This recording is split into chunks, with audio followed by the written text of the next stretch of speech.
యేసుక్రీస్తు ప్రభు పాపము నుంచి విడుదలనిస్తాడు, శాపము నుంచి విడుదలనిస్తాడు, వ్యసనాల నుంచి విడుదలనిస్తాడు, బాధల నుంచి యేసుక్రీస్తు ప్రభు విడుదలనిస్తాడు. మనుషులకు ఉండేటువంటి శరీరేచ్ఛల నుంచి విడుదలనిస్తాడు.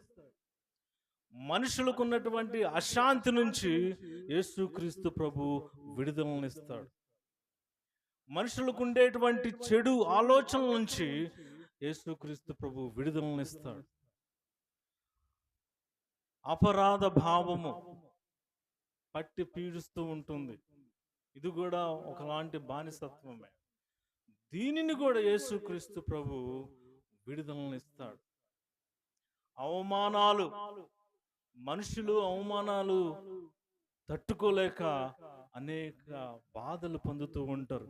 వీటన్నిటిని కూడా యేసుక్రీస్తు ప్రభు విడుదలనిస్తాడు. వీటి నుంచి, నాశనము నుంచి విడుదలనిస్తాడు.